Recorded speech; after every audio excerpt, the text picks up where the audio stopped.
America के अंदर कुछ डॉक्टर्स की टीम है जो इस बात के ऊपर रिसर्च कर रही है। आप लोग ने भी सुना होगा डॉक्टर रेमंड मूडी का नाम। डॉक्टर रेमंड मूडी जो लोगों को हिप्नोटाइज करके पास्ट लाइफ में ले जाते हैं। उसकी टीम में एक भारतीय डॉक्टर भी है और वो भारतीय डॉक्टर बीके है। और उनकी टीम में ये डॉक्टर्स इसीलिए अलग अलग भाषाओं वाले उसने रखे हैं ताकि जब पास्ट लाइफ में ले जाते हैं और कई बार वो उस भाषा में बोलने लगते हैं तो क्या बोल रहे हैं पता नहीं चलता है। तो जब भी वो बहन यहाँ पर आती है, जो डॉक्टर है वो आती है, तो उनका लेटेस्ट रिसर्च बताती है। तो जब पिछली बार जब आए थे तो उन्होंने एक बहुत वंडरफुल बात सुनाई। तो कहा कि जब उनको पास्ट लाइफ में ले गए, अधिकतर जितने लोगों को ले गए वो लोग, तो उनसे एक सवाल बहुत कॉमन पूछा और वो सवाल था कि जब आप शरीर छोड़ते हैं उसके बाद कहां जाते हैं? सीधा दूसरे शरीर में प्रवेश करते हैं या भगवान जैसी कोई चीज है और उसके पास जाते हैं और भगवान आपको फाइनलाइज करते कि आपको ये घर में जन्म लेना है, ये घर में जन्म लेना है, कहां जाते हैं? तो जब उन्होंने ये सवाल पूछा तो मेजॉरिटी ने यही जवाब दिया कि शरीर छोड़ने के बाद हम एक लाइट की दुनिया में जाते हैं और वहां एक बहुत पावरफुल लाइट से मिलते हैं।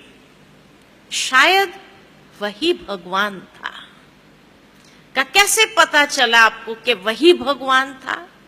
तो कहा क्योंकि वो भगवान इतना प्यार दे रहा था, इतना प्यार बरसा रहा था कि जैसे हम प्यार के फव्वारे में नहा रहे थे।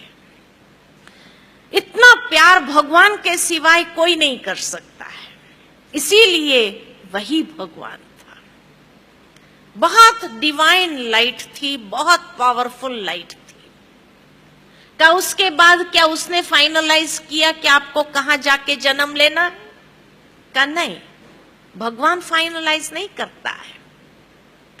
का जब हम उस फवारे में नहा रहे होते हैं, प्यार ही प्यार जैसे बरसा रहे हैं भगवान, तो उस प्यार में जैसे हमारा शुद्धिकरण हो रहा होता है, हम बहुत क्लीन हो जाते, शुद्ध हो जाते हैं। और ऐसे शुद्ध जब हो जाते हैं, बहुत लाइट फील करते हैं, उसके बाद हमारे सामने हमारी जीवन यात्रा की एक फिल्म की तरह पूरी जीवन यात्रा हमारे सामने से गुजरती है। और इतनी शुद्ध अवस्था में होने के कारण, क्योंकि परमात्मा प्यार में जैसे हम इतने शुद्ध हो गए, तो जब वो फिल्म चलती है हमारे जीवन यात्रा की, तो एक एक कर्म को देख करके हमें लगता है ये कर्म मैंने किया, इतने बुरे कर्म किए, इतने लोगों को मैंने चीट किया, उतने लोगों के साथ मैंने ऐसा व्यवहार किया। तो एक एक कर्म मेरे सामने जब आता है तो हमें अपने ही कर्मों को देख करके बड़ी शर्मिंदगी महसूस होती है। तो कहा उसके बाद क्या भगवान सजा देता है? कहा नहीं, भगवान सजा नहीं देता, भगवान प्यार ही देता है।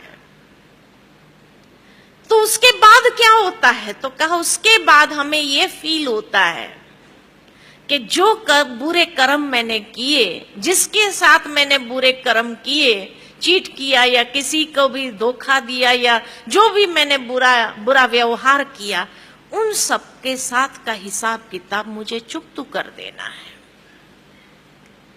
और इसलिए हम वहां से वापस आते हैं और वापस आने पर हम खुद डिसाइड करते हैं कि मुझे कहां जन्म लेना चाहिए, ताकि उन आत्माओं के साथ मैं जल्दी से जल्दी हिसाब चुकता कर दूं। तो हम डिसाइड करते किस घर में हमें जन्म लेना है। उसके बाद हम ये डिसाइड करते हैं कि ये कर्म का फल हम कैसे चुकाएंगे, इसके लिए होनी को फाइनल करते हैं। डेस्टिनी को फाइनल करते हैं कि ये डेस्टिनी होगी और ये कर्म का हिसाब हम ऐसे चुकतू करेंगे। तो सारी जो डेस्टिन्ड बातें हैं उसको हम फाइनलाइज करते हैं। इसलिए कहावत है, होनी को कोई टाल नहीं सकता है, क्योंकि वो होनी हमने ही फाइनलाइज की होती है। उसके बाद उन्होंने कहा, बहुत सटल बातें उन्होंने सुनाई और कहा उसके बाद जब होनी फाइनल हो जाती है, सारी होनियों को फाइनल कर देते हैं, उसके बाद हम ये भी फाइनलाइज करते हैं कि किस दिन हमारा जन्म होगा। तो जन्म की तारीख को फाइनलाइज करते हैं और उसके बाद ये भी हम फाइनलाइज करते हैं कि ये हिसाब चुकाने के लिए हमें कितने साल चाहिए। तो आयुष्य को फाइनलाइज करते कि भाई 5 साल चाहिए, 15 साल चाहिए, 50 साल चाहिए या 100 साल चाहिए, कितना साल मुझे चाहिए ये हिसाबों को चुकतू करने के लिए। तो आयुष्य को फाइनलाइज करते हैं और आयुष्य को फाइनलाइज करने के बाद हम ये भी फाइनलाइज करते हैं कि ये शरीर छोड़ने के लिए कौन सा कारण बनेगा, कौन सी होनी बनेगी। उस मृत्यु का कारण भी हम फाइनलाइज करके फिर उस दिन को भी फाइनलाइज करके हम जन्म लेते हैं या शरीर में प्रवेश करते हैं।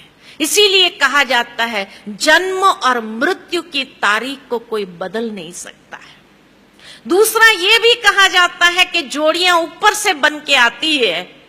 क्यों ऊपर से बन के आती है? क्योंकि हमने ही फाइनलाइज किया होता है कि कौन सी जोड़ी मुझे चाहिए अपने कर्मों का हिसाब किताब सेटलमेंट करने के लिए।